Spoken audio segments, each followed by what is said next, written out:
Genesis chapter 37. Jacob lived in the land where his father had stayed, the land of Canaan. This is the account of Jacob's family line.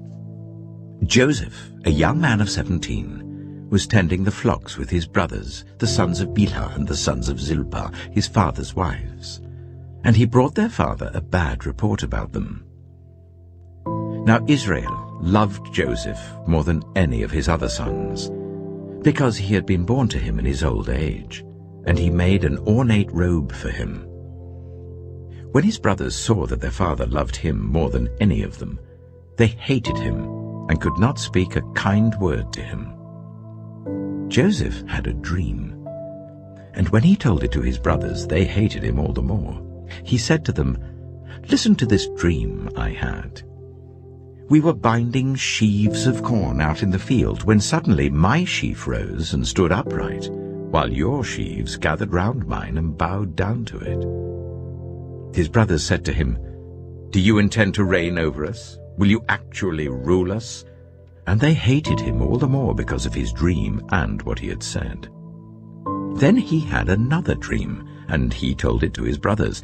"Listen," he said, "I had another dream, and this time the sun and moon and 11 stars were bowing down to me."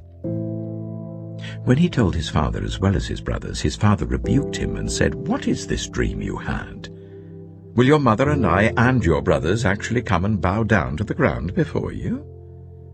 His brothers were jealous of him, but his father kept the matter in mind.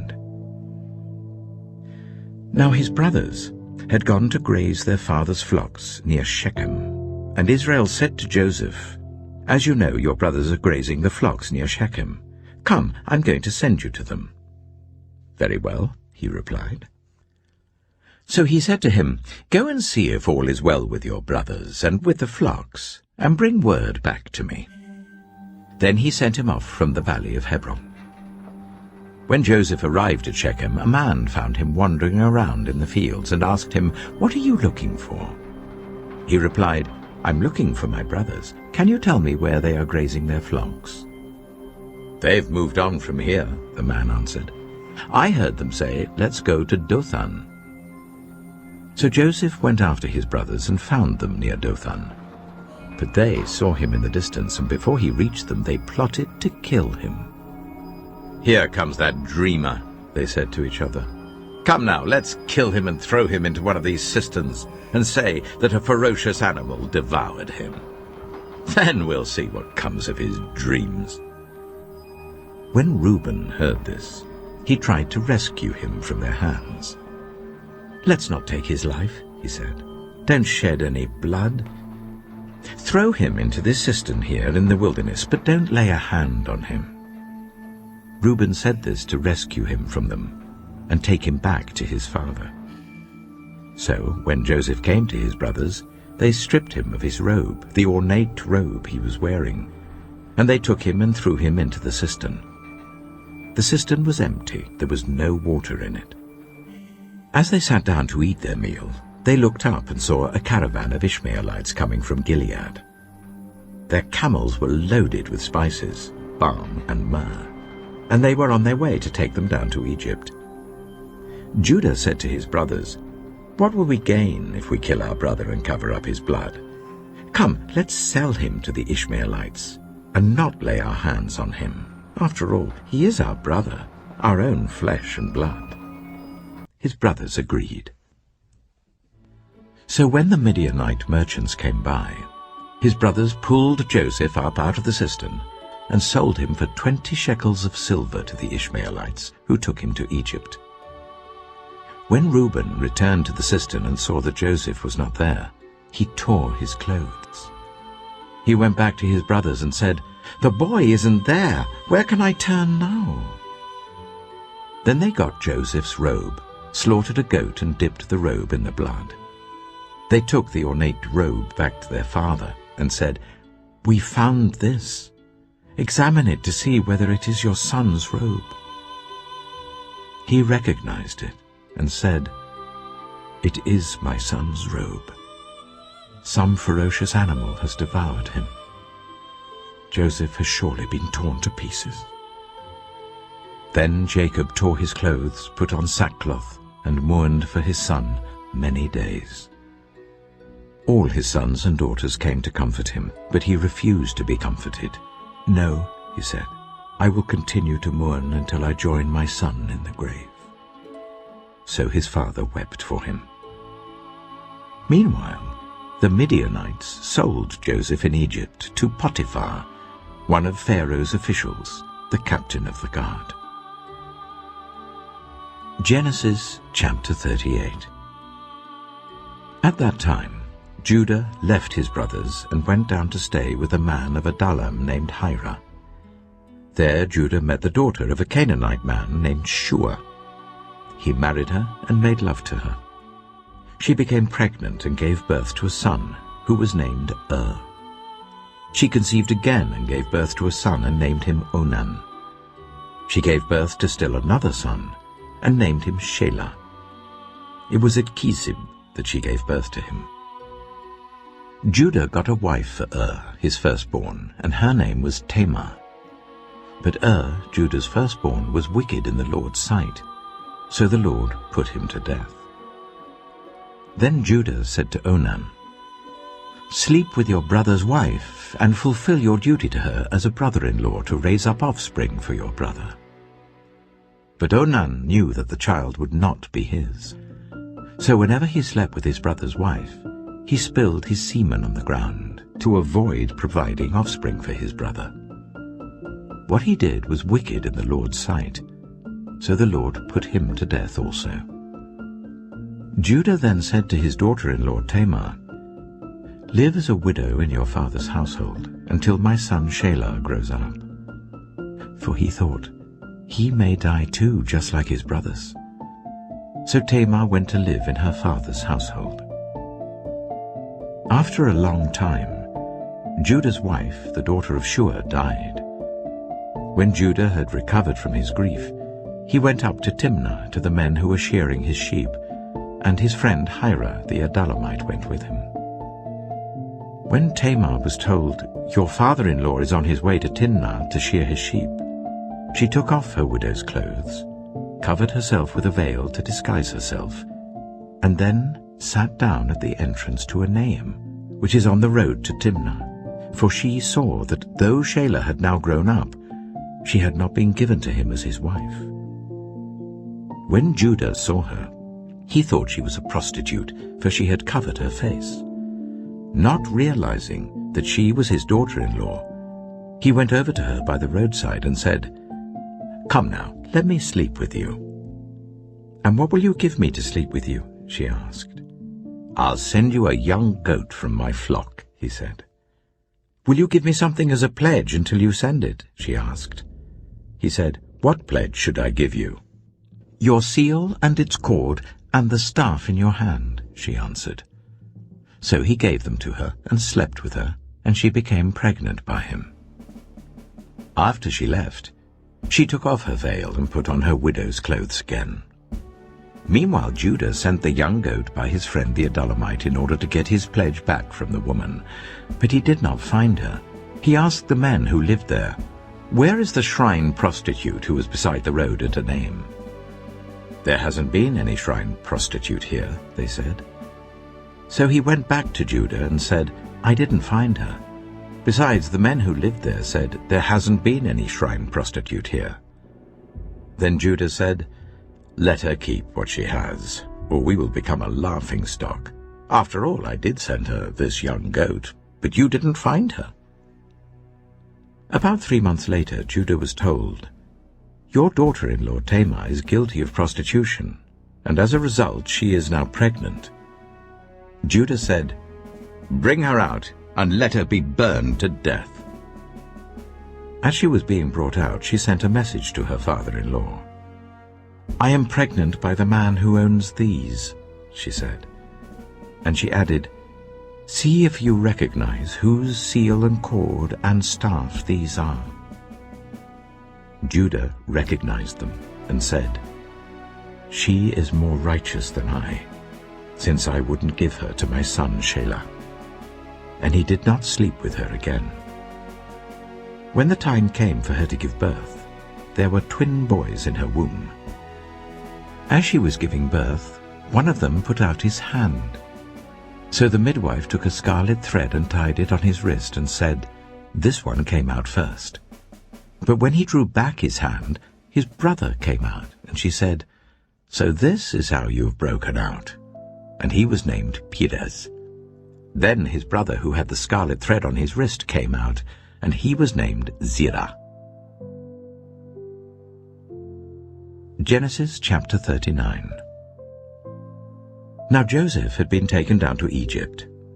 Potiphar, an Egyptian who was one of Pharaoh's officials, the captain of the guard, bought him from the Ishmaelites who had taken him there.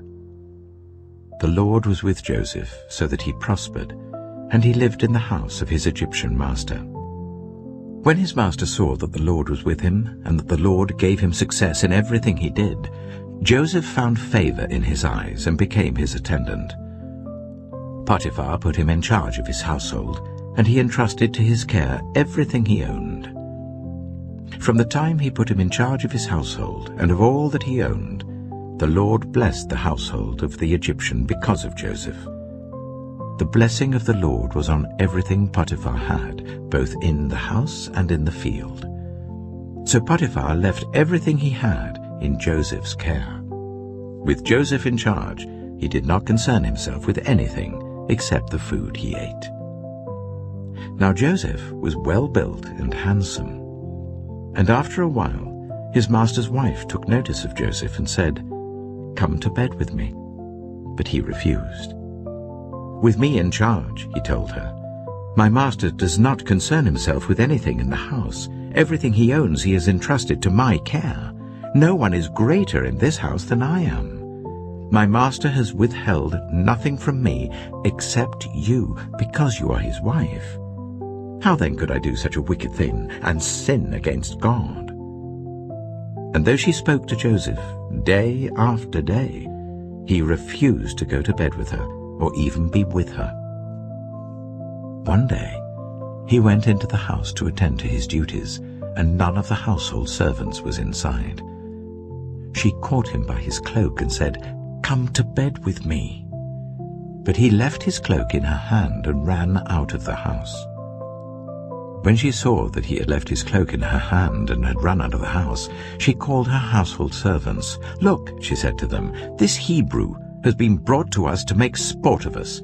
He came in here to sleep with me, but I screamed. When he heard me scream for help, he left his cloak beside me and ran out of the house."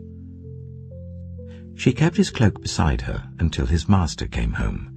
Then she told him this story. "That Hebrew slave you brought us came to me to make sport of me. But as soon as I screamed for help, he left his cloak beside me and ran out of the house." When his master heard the story his wife told him, saying, "This is how your slave treated me," he burned with anger. Joseph's master took him and put him in prison, the place where the king's prisoners were confined. But while Joseph was there in the prison, the Lord was with him. He showed him kindness and granted him favor in the eyes of the prison warden. So the warden put Joseph in charge of all those held in the prison, and he was made responsible for all that was done there. The warden paid no attention to anything under Joseph's care, because the Lord was with Joseph and gave him success in whatever he did. Genesis chapter 40. Some time later, the cupbearer and the baker of the king of Egypt offended their master, the king of Egypt.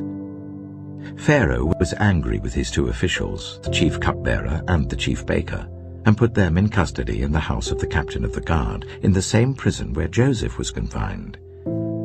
The captain of the guard assigned them to Joseph, and he attended them. After they had been in custody for some time, each of the two men, the cupbearer and the baker of the king of Egypt, who were being held in prison, had a dream the same night, and each dream had a meaning of its own. When Joseph came to them the next morning, he saw that they were dejected. So he asked Pharaoh's officials who were in custody with him in his master's house, "Why do you look so sad today?" "We both had dreams," they answered, but there is no one to interpret them." Then Joseph said to them, "Do not interpretations belong to God? Tell me your dreams."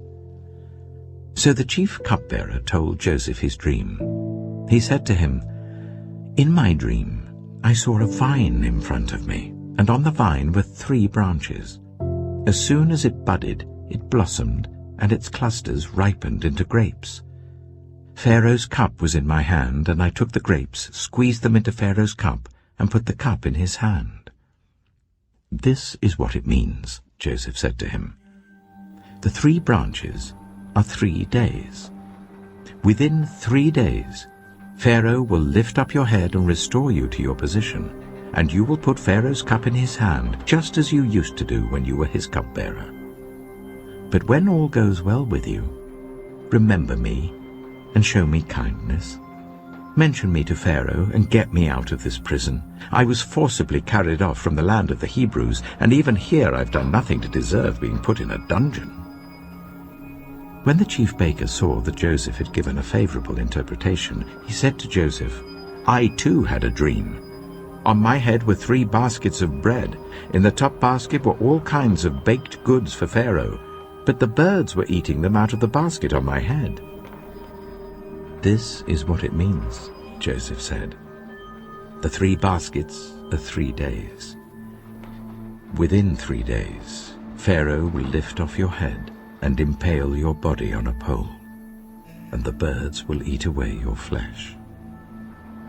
Now the 3rd day was Pharaoh's birthday, and he gave a feast for all his officials.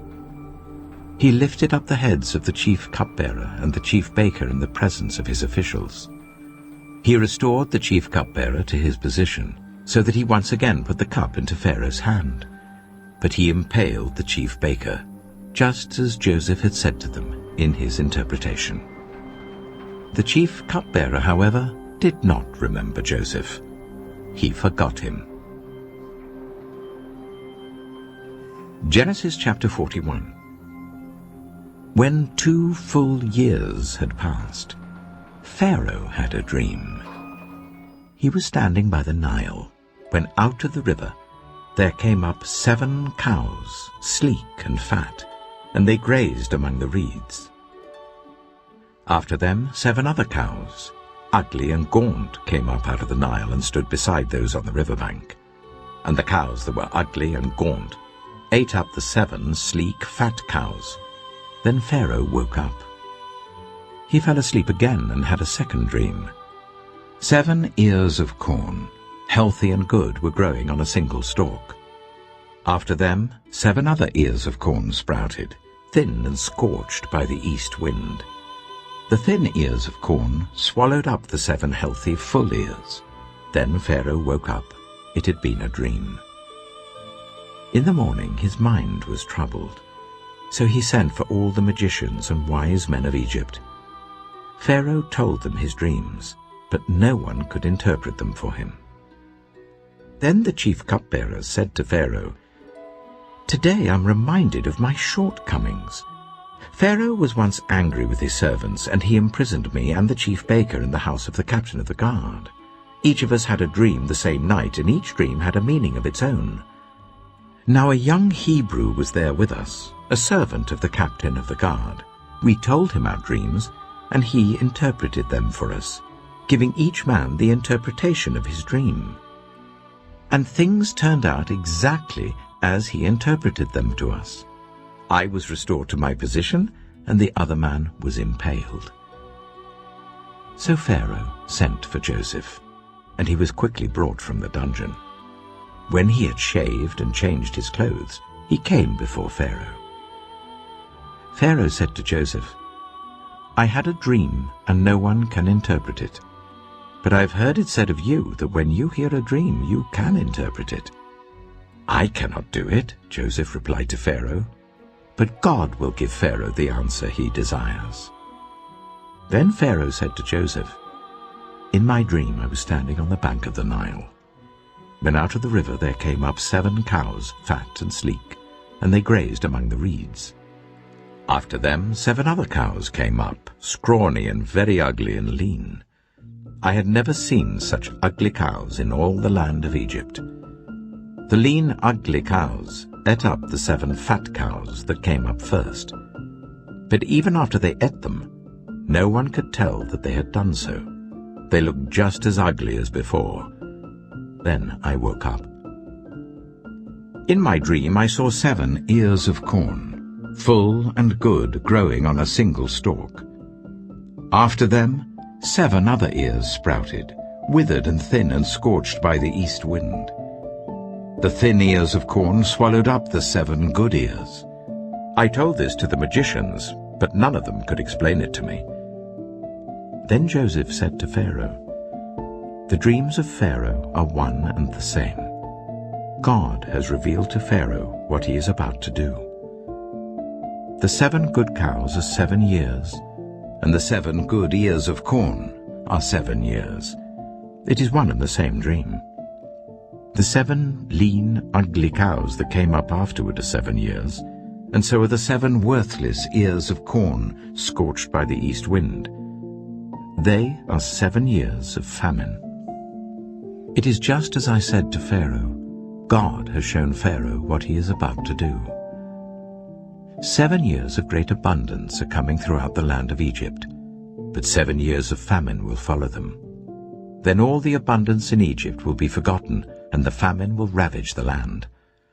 The abundance in the land will not be remembered, because the famine that follows it will be so severe. The reason the dream was given to Pharaoh in 2 forms is that the matter has been firmly decided by God, and God will do it soon. And now let Pharaoh look for a discerning and wise man, and put him in charge of the land of Egypt. Let Pharaoh appoint commissioners over the land to take 1/5 of the harvest of Egypt during the 7 years of abundance. They should collect all the food of these good years that are coming, and store up the grain under the authority of Pharaoh, to be kept in the cities for food. This food should be held in reserve for the country, to be used during the 7 years of famine that will come upon Egypt, so that the country may not be ruined by the famine. The plan seemed good to Pharaoh and to all his officials. So Pharaoh asked them, "Can we find anyone like this man, one in whom is the Spirit of God?" Then Pharaoh said to Joseph, "Since God has made all this known to you, there is no one so discerning and wise as you. You shall be put in charge of my palace, and all my people are to submit to your orders. Only with respect to the throne will I be greater than you." So Pharaoh said to Joseph, "I hereby put you in charge of the whole land of Egypt." Then Pharaoh took his signet ring from his finger and put it on Joseph's finger. He dressed him in robes of fine linen and put a gold chain around his neck. He had him ride in a chariot as his second in command, and people shouted before him, "Make way!" Thus he put him in charge of the whole land of Egypt. Then Pharaoh said to Joseph, "I am Pharaoh, but without your word, no one will lift hand or foot in all Egypt." Pharaoh gave Joseph the name Zapanath-Paneah, and gave him Asenath, daughter of Potiphera, priest of On, to be his wife. And Joseph went throughout the land of Egypt. Joseph was 30 years old when he entered the service of Pharaoh, king of Egypt, and Joseph went out from Pharaoh's presence and traveled throughout Egypt. During the 7 years of abundance the land produced plentifully. Joseph collected all the food produced in those 7 years of abundance in Egypt and stored it in the cities. In each city he put the food grown in the fields surrounding it. Joseph stored up huge quantities of grain, like the sand of the sea. It was so much that he stopped keeping records because it was beyond measure. Before the years of famine came, 2 sons were born to Joseph by Asenath, daughter of Potiphera, priest of On. Joseph named his firstborn Manasseh, and said, "It is because God has made me forget all my trouble and all my father's household." The second son he named Ephraim, and said, "It is because God has made me fruitful in the land of my suffering." The 7 years of abundance in Egypt came to an end, and the 7 years of famine began, just as Joseph had said. There was famine in all the other lands, but in the whole land of Egypt there was food. When all Egypt began to feel the famine, the people cried to Pharaoh for food. Then Pharaoh told all the Egyptians, "Go to Joseph and do what he tells you." When the famine had spread over the whole country, Joseph opened all the storehouses and sold grain to the Egyptians, for the famine was severe throughout Egypt. And all the world came to Egypt to buy grain from Joseph, because the famine was severe everywhere. Genesis chapter 42. When Jacob learned that there was grain in Egypt, he said to his sons, "Why do you just keep looking at each other?" He continued, "I have heard that there is grain in Egypt. Go down there and buy some for us, so that we may live and not die." Then 10 of Joseph's brothers went down to buy grain from Egypt. But Jacob did not send Benjamin, Joseph's brother, with the others, because he was afraid that harm might come to him. So Israel's sons were among those who went to buy grain, for there was famine in the land of Canaan also. Now Joseph was the governor of the land, the person who sold grain to all its people.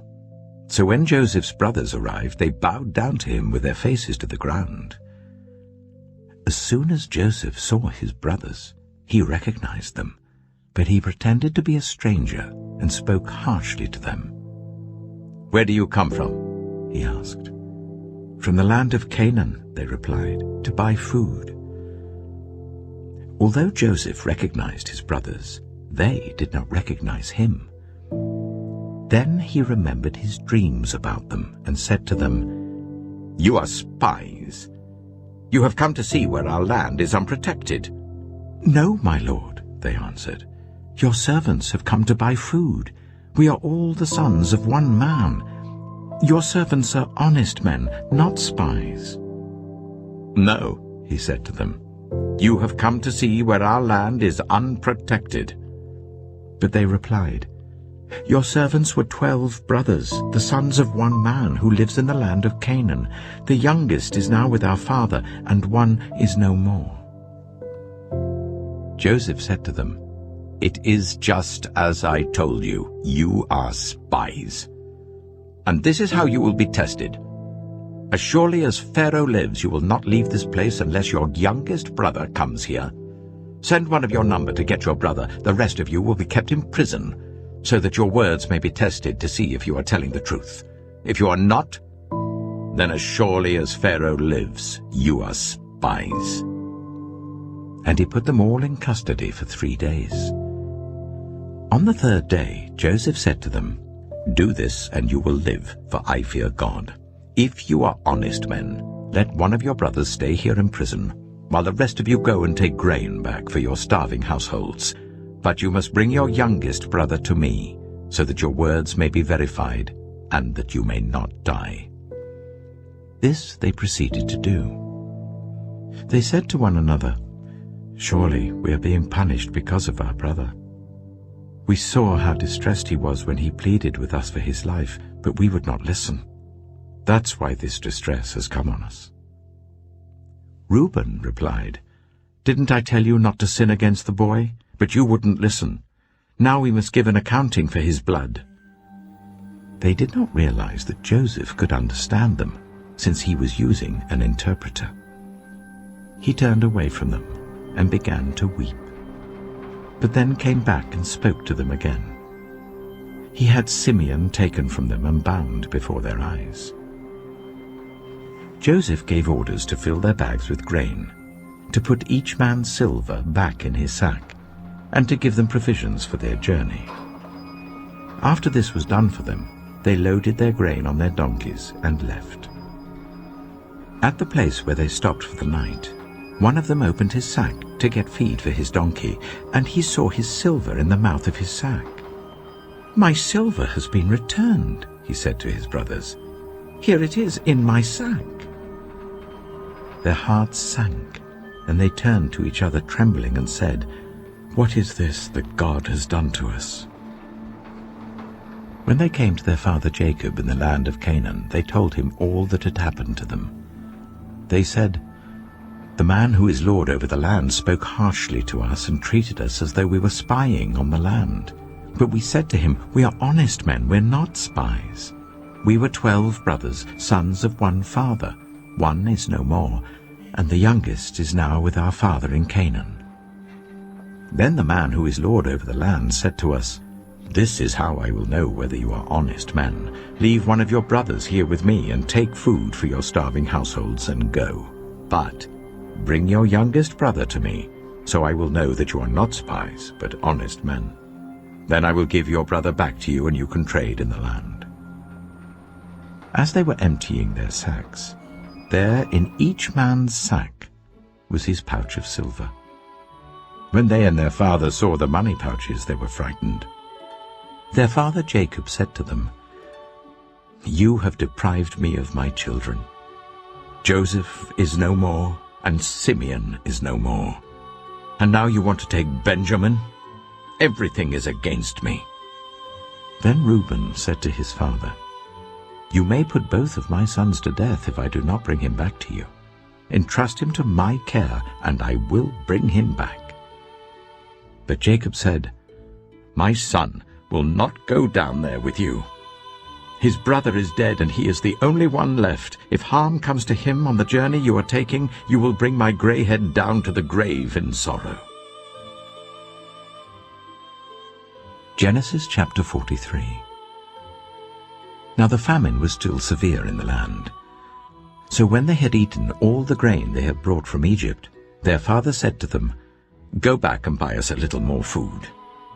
But Judah said to him, "The man warned us solemnly, 'You will not see my face again unless your brother is with you.' If you will send our brother along with us, we will go down and buy food for you. But if you will not send him, we will not go down, because the man said to us, 'You will not see my face again unless your brother is with you.'" Israel asked, "Why did you bring this trouble on me by telling the man you had another brother?" They replied, "The man questioned us closely about ourselves and our family. 'Is your father still living?' he asked us. 'Do you have another brother?' We simply answered his questions. How were we to know he would say, 'Bring your brother down here'?" Then Judah said to Israel his father, "Send the boy along with me, and we will go at once, so that we and you and our children may live and not die. I myself will guarantee his safety. You can hold me personally responsible for him. If I do not bring him back to you and set him here before you, I will bear the blame before you all my life. As it is, if we had not delayed, we could have gone and returned twice." Then their father Israel said to them, "If it must be, then do this. Put some of the best products of the land in your bags and take them down to the man as a gift. A little balm and a little honey, some spices and myrrh, some pistachio nuts and almonds. Take double the amount of silver with you, for you must return the silver that was put back into the mouths of your sacks. Perhaps it was a mistake. Take your brother also, and go back to the man at once. And may God Almighty grant you mercy before the man, so that he will let your other brother and Benjamin come back with you. As for me, if I am bereaved, I am bereaved." So the men took the gifts and doubled the amount of silver, and Benjamin also. They hurried down to Egypt and presented themselves to Joseph. When Joseph saw Benjamin with them, he said to the steward of his house, "Take these men to my house, slaughter an animal and prepare a meal. They are to eat with me at noon." The man did as Joseph told him and took the men to Joseph's house. Now the men were frightened when they were taken to his house. They thought, "We were brought here because of the silver that was put back into our sacks the first time. He wants to attack us and overpower us and seize us as slaves and take our donkeys." So they went up to Joseph's steward and spoke to him at the entrance to the house. "We beg your pardon, our lord," they said. We came down here the first time to buy food, but at the place where we stopped for the night we opened our sacks and each of us found his silver, the exact weight, in the mouth of his sack. So we have brought it back with us. We have also brought additional silver with us to buy food. We don't know who put our silver in our sacks." "It's all right," he said. "Don't be afraid. Your God, the God of your father, has given you treasure in your sacks. I received your silver." Then he brought Simeon out to them. The steward took the men into Joseph's house, gave them water to wash their feet, and provided fodder for their donkeys. They prepared their gifts for Joseph's arrival at noon, because they had heard that they were to eat there. When Joseph came home, they presented to him the gifts they had brought into the house, and they bowed down before him to the ground. He asked them how they were, and then he said, "How is your aged father you told me about? Is he still living?" They replied, "Your servant our father is still alive and well," and they bowed down, prostrating themselves before him. As he looked about and saw his brother Benjamin, his own mother's son, he asked, "Is this your youngest brother, the one you told me about?" And he said, "God be gracious to you, my son." Deeply moved at the sight of his brother, Joseph hurried out and looked for a place to weep. He went into his private room and wept there. After he had washed his face, he came out and, controlling himself, said, "Serve the food." They served him by himself, the brothers by themselves, and the Egyptians who ate with him by themselves, because Egyptians could not eat with Hebrews, for that is detestable to Egyptians. The men had been seated before him in the order of their ages, from the firstborn to the youngest, and they looked at each other in astonishment. When portions were served to them from Joseph's table, Benjamin's portion was 5 times as much as anyone else's. So they feasted and drank freely with him. Genesis chapter 44. Now Joseph gave these instructions to the steward of his house. "Fill the men's sacks with as much food as they can carry, and put each man's silver in the mouth of his sack. Then put my cup, the silver one, in the mouth of the youngest one's sack, along with the silver for his grain." And he did as Joseph said. As morning dawned, the men were sent on their way with their donkeys. They had not gone far from the city when Joseph said to his steward, "Go after those men at once, and when you catch up with them, say to them, 'Why have you repaid good with evil? Isn't this the cup my master drinks from, and also uses for divination? This is a wicked thing you have done.'" When he caught up with them, he repeated these words to them. But they said to him, "Why does my lord say such things? Far be it from your servants to do anything like that. We even brought back to you from the land of Canaan the silver we found inside the mouths of our sacks. So why would we steal silver or gold from your master's house? If any of your servants is found to have it, he will die, and the rest of us will become my lord's slaves." "Very well then," he said, "let it be as you say. Whoever is found to have it will become my slave. The rest of you will be free from blame." Each of them quickly lowered his sack to the ground and opened it. Then the steward proceeded to search, beginning with the oldest and ending with the youngest. And the cup was found in Benjamin's sack. At this they tore their clothes. Then they all loaded their donkeys and returned to the city. Joseph was still in the house when Judah and his brothers came in, and they threw themselves to the ground before him. Joseph said to them, "What is this you have done? Don't you know that a man like me can find things out by divination?" "What can we say to my lord?" Judah replied. "What can we say? How can we prove our innocence? God has uncovered your servant's guilt. We are now my lord's slaves, we ourselves and the one who was found to have the cup." But Joseph said, "Far be it from me to do such a thing. Only the man who was found to have the cup will become my slave. The rest of you, go back to your father in peace." Then Judah went up to him and said, "Pardon your servant, my lord. Let me speak a word to my lord. Do not be angry with your servant, though you are equal to Pharaoh himself.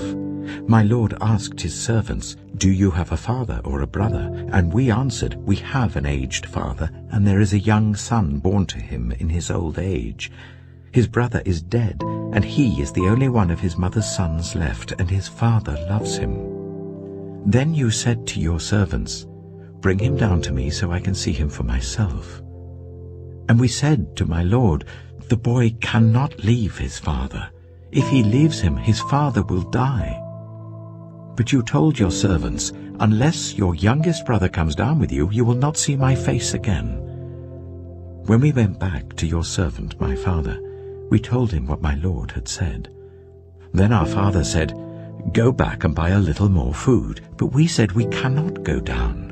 Only if our youngest brother is with us will we go.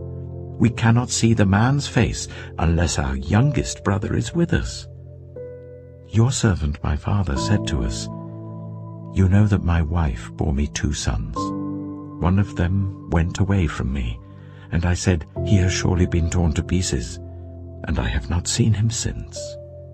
If you take this one from me too, and harm comes to him, you will bring my grey head down to the grave in misery. So now, if the boy is not with us, when I go back to your servant my father, and if my father, whose life is closely bound up with the boy's life, sees that the boy isn't there, he will die. Your servants will bring the grey head of our father down to the grave in sorrow. Your servant guaranteed the boy's safety to my father. I said, "If I do not bring him back to you, I will bear the blame before you, my father, all my life. Now then, please let your servant remain here as my lord's slave in place of the boy, and let the boy return with his brothers. How can I go back to my father if the boy is not with me? No, do not let me see the misery that would come on my father." Genesis chapter 45. Then Joseph could no longer control himself before all his attendants, and he cried out, "Make everyone leave my presence." So there was no one with Joseph when he made himself known to his brothers. And he wept so loudly that the Egyptians heard him, and Pharaoh's household heard about it. Joseph said to his brothers, "I am Joseph. Is my father still living?" But his brothers were not able to answer him, because they were terrified at his presence. Then Joseph said to his brothers, "Come close to me." When they had done so, he said, "I am your brother Joseph, the one you sold into Egypt. And now do not be distressed, and do not be angry with yourselves for selling me here, because it was to save lives that God sent me ahead of you. For 2 years now there has been famine in the land, and for the next 5 years there will be no plowing and reaping.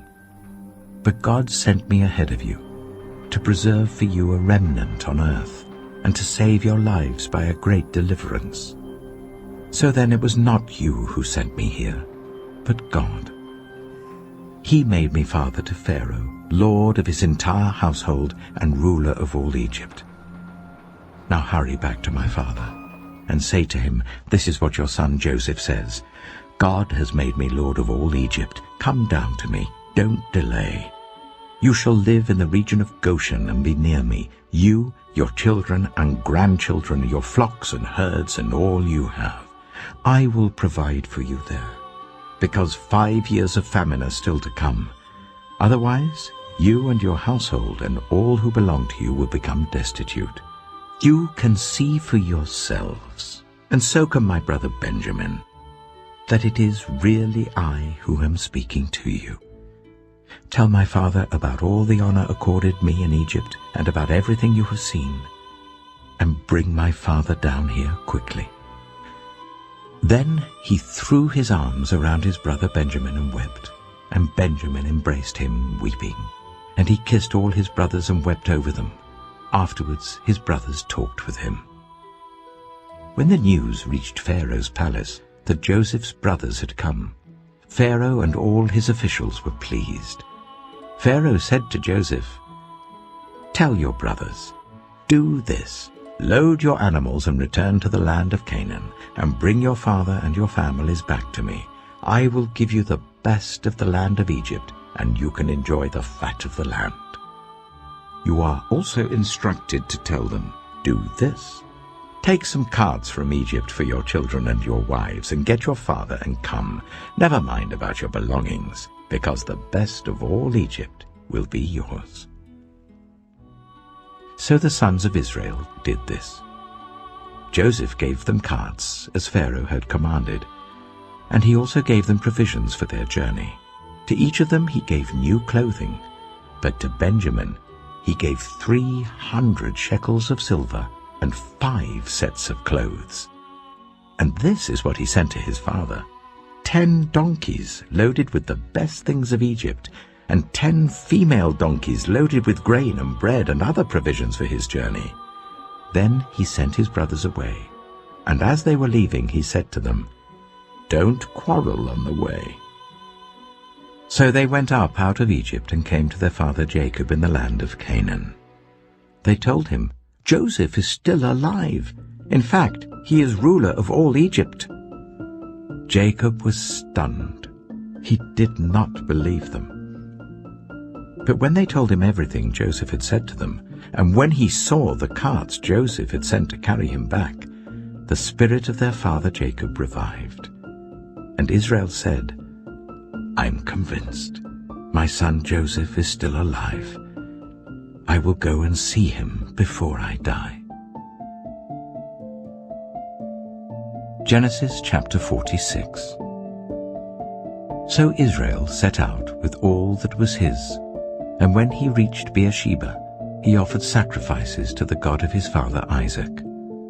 And God spoke to Israel in a vision at night and said, "Jacob, Jacob."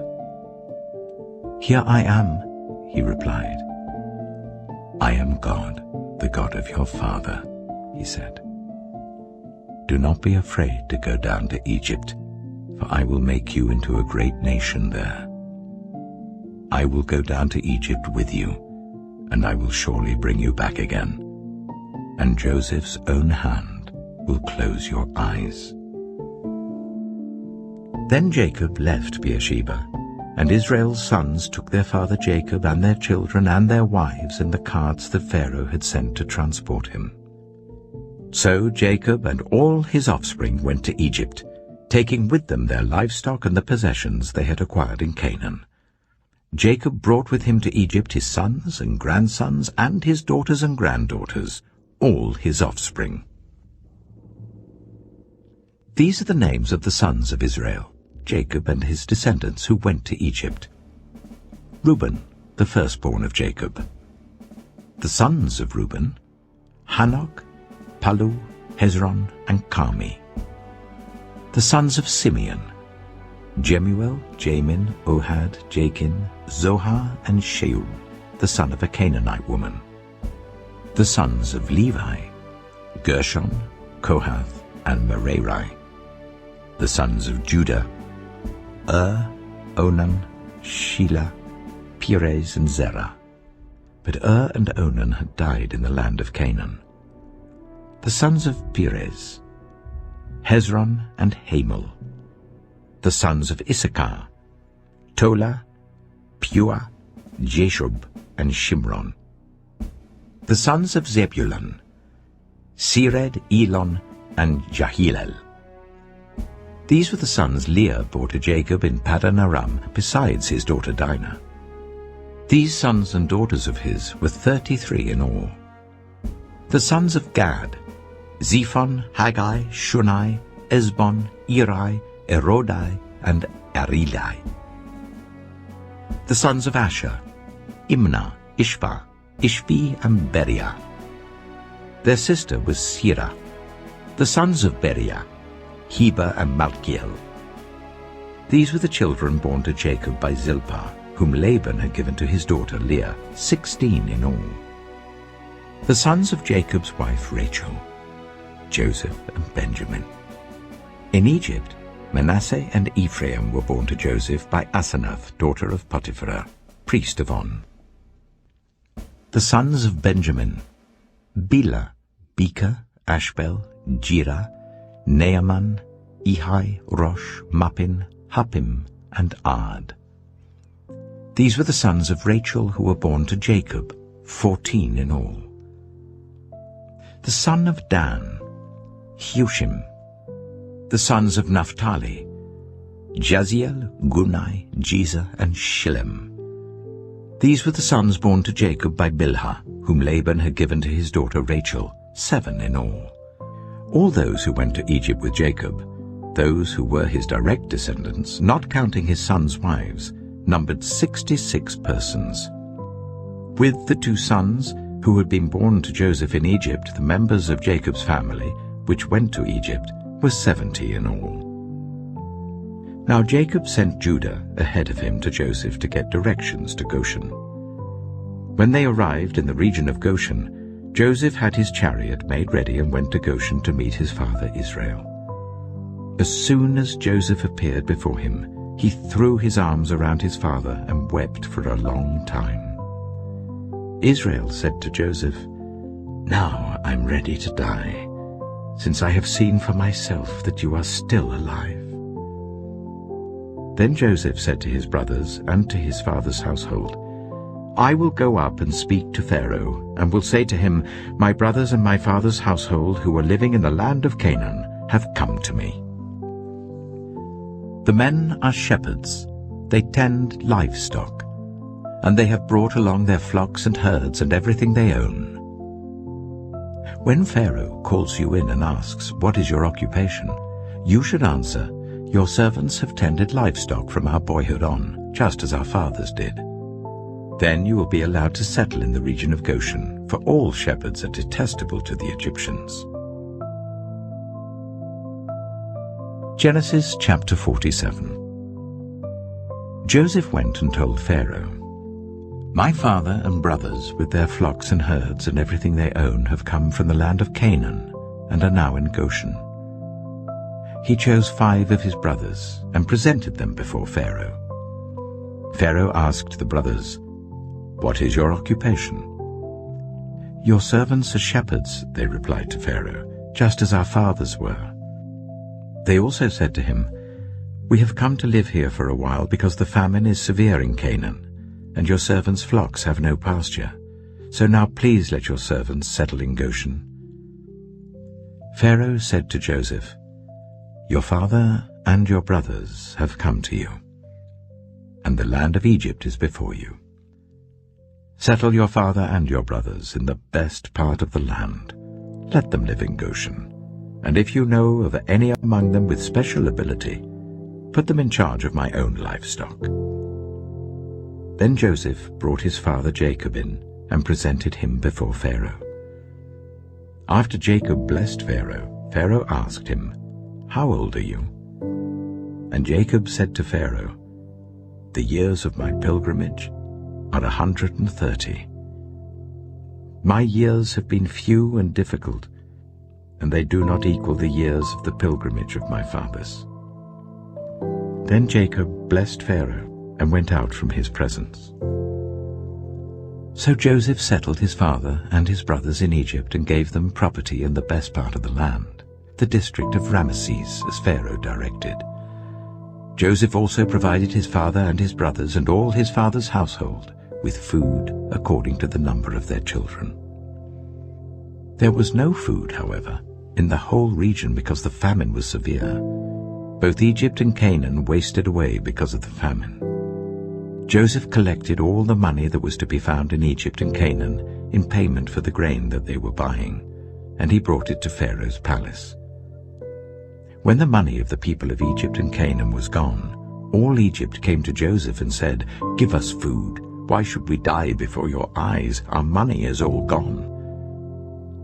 "Then bring your livestock," said Joseph. I will sell you food in exchange for your livestock, since your money is gone." So they brought their livestock to Joseph, and he gave them food in exchange for their horses, their sheep and goats, their cattle and donkeys.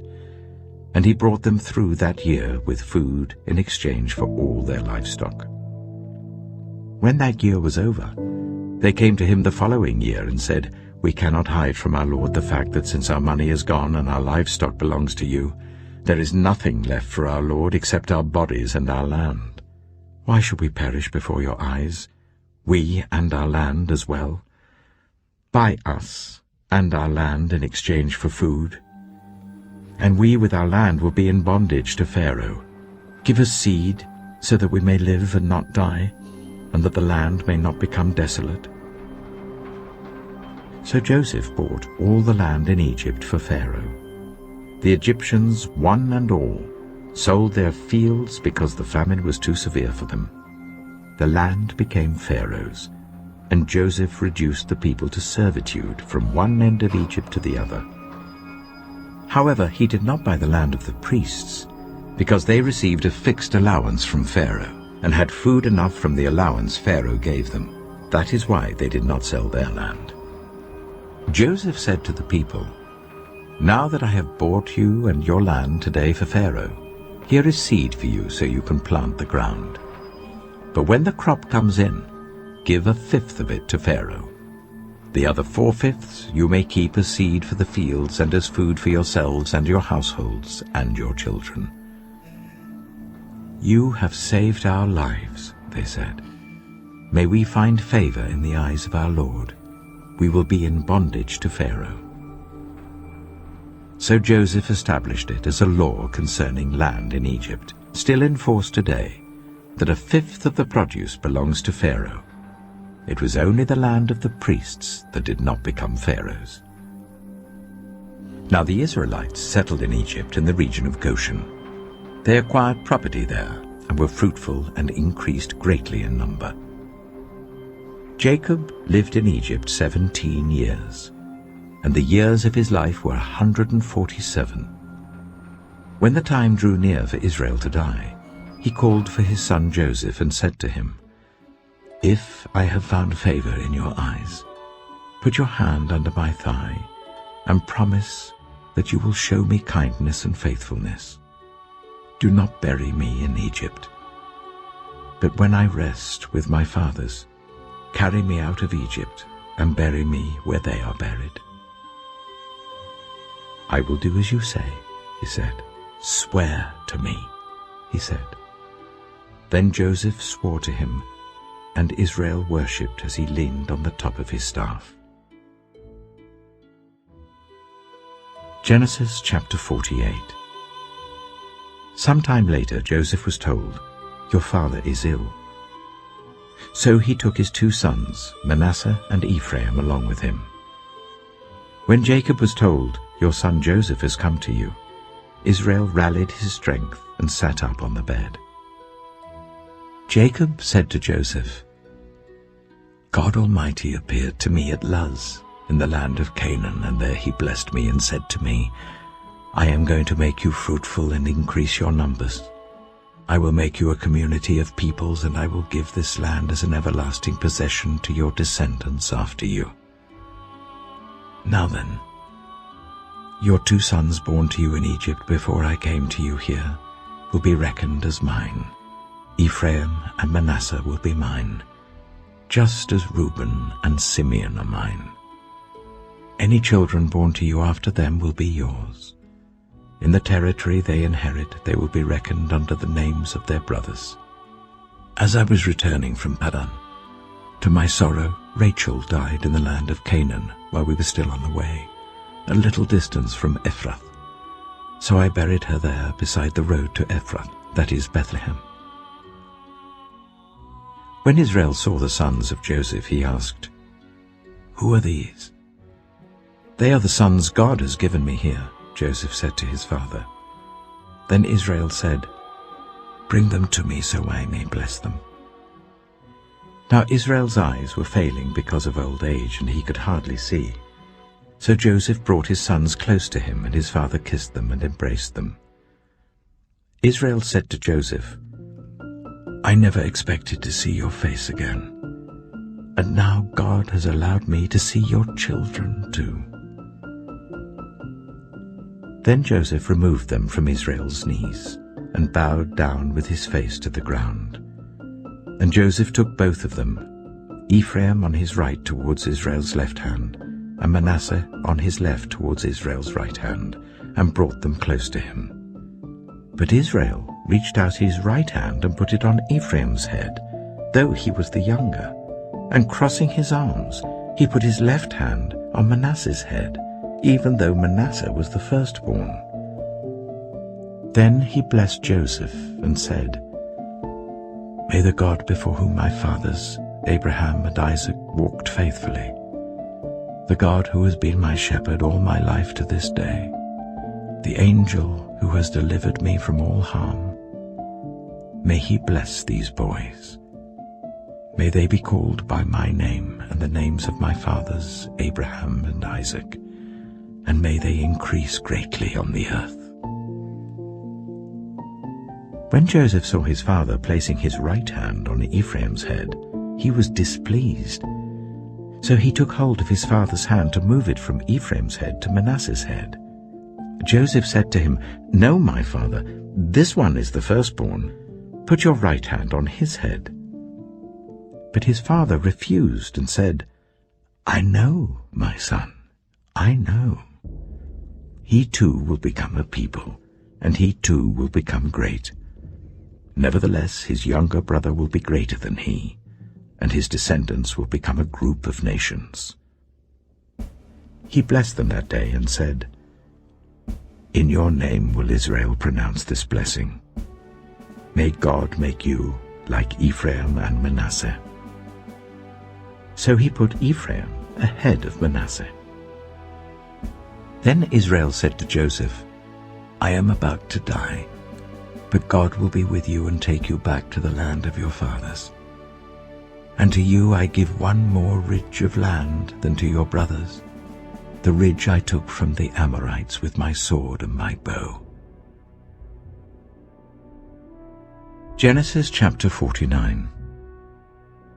Then Jacob called for his sons and said, "Gather round so I can tell you what will happen to you in days to come.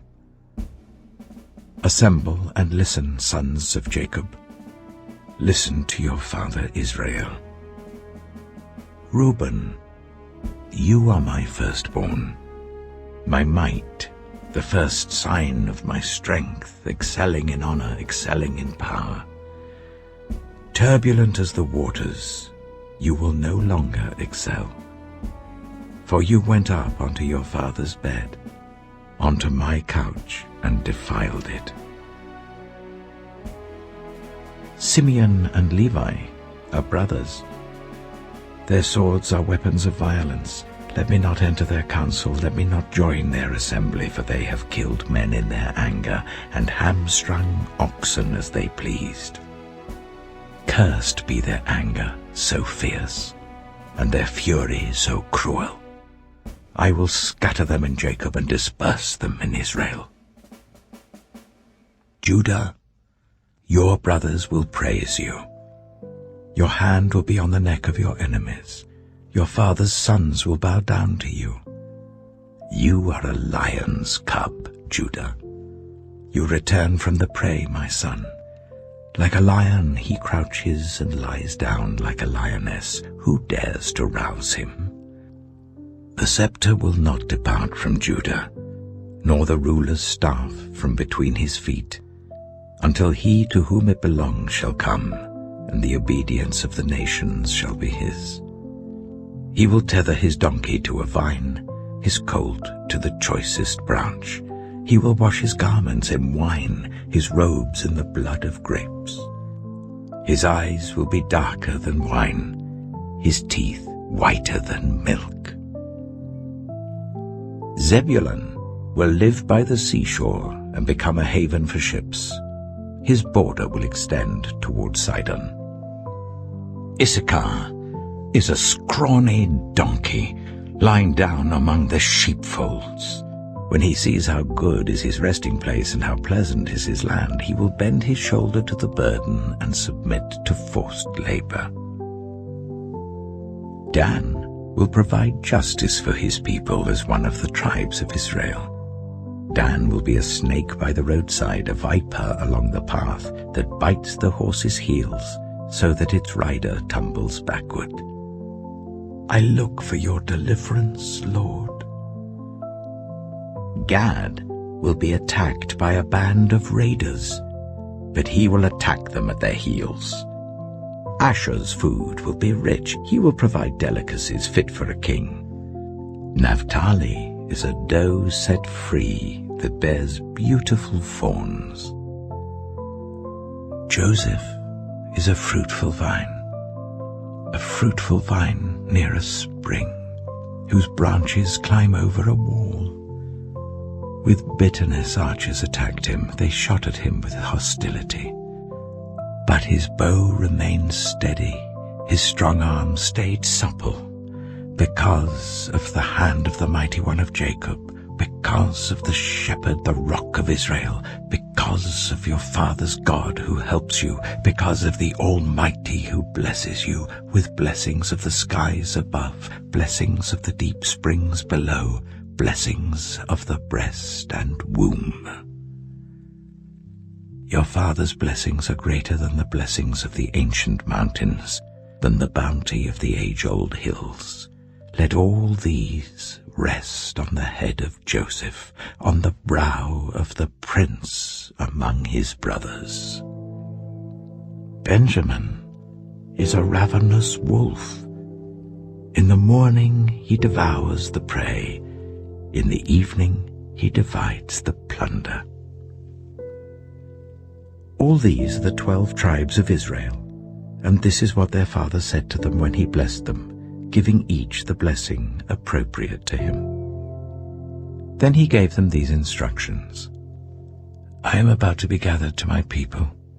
Bury me with my fathers in the cave in the field of Ephron the Hittite, the cave in the field of Machpelah, near Mamre in Canaan, which Abraham bought along with the field as a burial place from Ephron the Hittite.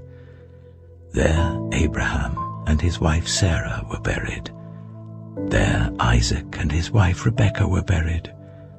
And there I buried Leah. The field and the cave in it were bought from the Hittites. When Jacob had finished giving instructions to his sons, he drew his feet up into the bed, breathed his last, and was gathered to his people. Genesis chapter 50. Joseph threw himself on his father and wept over him and kissed him. Then Joseph directed the physicians in his service to embalm his father Israel. So the physicians embalmed him, taking a full 40 days, for that was the time required for embalming, and the Egyptians mourned for him 70 days. When the days of mourning had passed, Joseph said to Pharaoh's court, If I have found favor in your eyes, speak to Pharaoh for me. Tell him, my father made me swear an oath and said, I am about to die. Bury me in the tomb I dug for myself in the land of Canaan. Now let me go up and bury my father. Then I will return. Pharaoh said, Go up and bury your father, as he made you swear to do. So Joseph went up to bury his father. All Pharaoh's officials accompanied him, the dignitaries of his court and all the dignitaries of Egypt, besides all members of Joseph's household and his brothers and those belonging to his father's household. Only their children and their flocks and herds were left in Goshen. Chariots and horsemen also went up with him. It was a very large company. When they reached the threshing floor of Atad, near the Jordan, they lamented loudly and bitterly, and there Joseph observed a 7-day period of mourning for his father. When the Canaanites who lived there saw the mourning at the threshing floor of Atad, they said, The Egyptians are holding a solemn ceremony of mourning. That is why that place near the Jordan is called Abel Mizraim. So Jacob's sons did as he had commanded them. They carried him to the land of Canaan and buried him in the cave of the field of Machpelah near Mamre, which Abraham had bought along with the field as a burial place from Ephron the Hittite. After burying his father, Joseph returned to Egypt, together with his brothers and all the others who had gone with him to bury his father. When Joseph's brothers saw that their father was dead, they said, "What if Joseph holds a grudge against us and pays us back for all the wrongs we did to him?" So they sent word to Joseph, saying, "Your father left these instructions before he died. This is what you are to say to Joseph. I ask you to forgive your brothers the sins and the wrongs they committed in treating you so badly. Now please forgive the sins of the servants of the God of your father." When their message came to him, Joseph wept. His brothers then came and threw themselves down before him. "We are your slaves," they said. But Joseph said to them, "Don't be afraid. Am I in the place of God? You intended to harm me, but God intended it for good, to accomplish what is now being done, the saving of many lives. So then don't be afraid. I will provide for you and your children." And he reassured them and spoke kindly to them. Joseph stayed in Egypt, along with all his father's family. He lived 110 years and saw the third generation of Ephraim's children. Also the children of Machir, son of Manasseh, were placed at birth on Joseph's knees. Then Joseph said to his brothers, "I am about to die, but God will surely come to your aid and take you up out of this land, to the land he promised on oath to Abraham, Isaac, and Jacob." And Joseph made the Israelites swear an oath and said, "God will surely come to your aid, and then you must carry my bones up from this place." So Joseph died at the age of 110, and after they embalmed him, he was placed in a coffin in Egypt.